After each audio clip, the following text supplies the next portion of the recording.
नमस्कार दोस्तों, इस वीडियो में हम L&T इन्फोटेक के Q4 के रिजल्ट्स के बारे में बात करने वाले हैं। तो सबसे पहले हम यहाँ पे इसके रिजल्ट्स देख लेते हैं। तो हम यहाँ पे देखें रिजल्ट्स, तो यहाँ पे 4301 ये मिलियंस में नंबर है, मैं आपको करोड़ में बता रहा हूँ। 4301 करोड़ का इनका रेवेन्यू निकल के आया है और क्वार्टर एंड क्वार्टर 4% की हमको ग्रोथ देखने को मिल रही है एंड ईयर ऑन ईयर 31% की हमको यहाँ पे ग्रोथ दिख रही है। जैसे कि आप यहाँ पे पिछले भी देख सकते हैं, Q3 से और Q4 में यहाँ पे 4% की ग्रोथ दिख रही है और ईयर ऑन ईयर हमको 31% की यहाँ पे ग्रोथ दिख रही है। यहाँ पे अभी एबिटा मार्जिन भी एबिटा मार्जिन में भी क्वार्टर एंड क्वार्टर 1.8% की ग्रोथ दिख रही है एंड ईयर ऑन ईयर में भी 18% की यहाँ पे ग्रोथ दिख रही है। तो अब हम यहाँ पे नेट प्रॉफिट की बात कर लें तो नेट प्रॉफिट में भी इनका काफ़ी बढ़िया यहाँ पे देखने को मिल रहा है। इंक्रीज़ है 4.1% का इनका क्वार्टर एंड क्वार्टर ग्रोथ देखने को मिल रही है और अभी इनका 637 करोड़ 637 करोड़ का यहाँ पे इनका नेट इनकम निकल के आई है। मैं आपको फिर बता दूं, ये मिलियंस में नंबर हैं और मैं आपको करोड़ में बता रहा हूँ, इसलिए मैं आपको 637 बोल रहा हूँ और वैसे 6375 मिलियंस हैं और वही 637 करोड़। तो यहाँ पे इनकी ईयर ऑन ईयर काफ़ी बढ़िया ग्रोथ हमको यहाँ पे देखने को मिल रही है 16.8% की। और EPS में अगर हम देखें यहाँ पे, तो यहाँ पे EPS में भी हमको ग्रोथ देखने को मिल रही है। पिछले क्वार्टर का हमारा EPS था 34.95, अभी 36.34% हमको यहाँ पे दिख रहा है।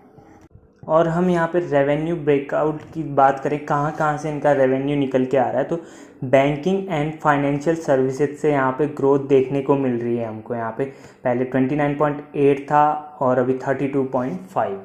और इंश्योरेंस से जो इनका रेवेन्यू निकल के आता है वहाँ पे गिरावट है और मैन्युफैक्चरिंग में भी गिरावट है, एनर्जी एंड यूटिलिटीज़ में भी गिरावट है, CPG रिटेल एंड फार्मा में भी गिरावट है। यहाँ पे हाईटेक एंड M&E में यहाँ पे और अदर्स में हमको 3 जगह हमको यहाँ पे इंक्रीज़ देखने को मिल रहा है और 4 जगह यहाँ पे रेवेन्यू में गिरावट दिख रही है। फार्मा से इनका रेवेन्यू गिरा है, अभी यूटिलिटीज से गिरा है, मैन्युफैक्चरिंग से गिरा है एंड इंश्योरेंस सेक्टर से भी इनका रेवेन्यू अभी गिरा है।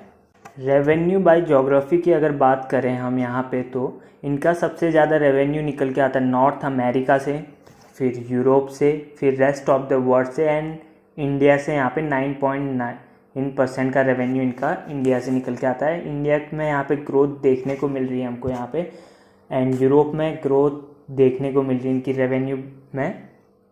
और यहाँ पे नॉर्थ अमेरिका में इनका लगभग गिरावट देखने को मिल रही है क्वार्टर एंड क्वार्टर, और वहीं परसेंटेज वाइज वैसी गिरावट नहीं जो ज्योग्राफिकली हम इसमें बात कर रहे हैं।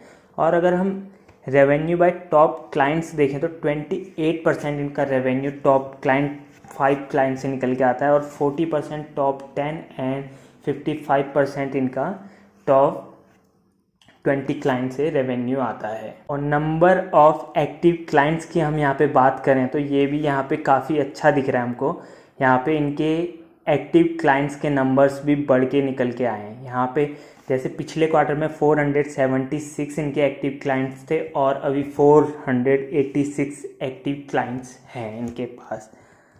और हम अब फाइनली डिविडेंड भी इनने अनाउंस किया है। अगर डिविडेंड की हम बात करें तो यहाँ पे फाइनल डिविडेंड दे रहे हैं 30 रुपीज़ पर इक्विटी शेयर कि यहाँ पे डिविडेंड इनने अनाउंस किया। काफ़ी अच्छा डिविडेंड दे रहे हैं 30 रुपये पर इक्विटी शेयर। तो आपको ये पूरा डिटेल में समझ आ गया होगा, रिजल्ट्स इनके काफ़ी अच्छे निकल के आए हैं। तो ऐसी इंफॉर्मेटिव वीडियो देखने के लिए हमारे चैनल को लाइक, शेयर एंड सब्सक्राइब जरूर करें। मिलते हैं अगली ऐसी इंफॉर्मेटिव वीडियो के साथ। Thanks for watching.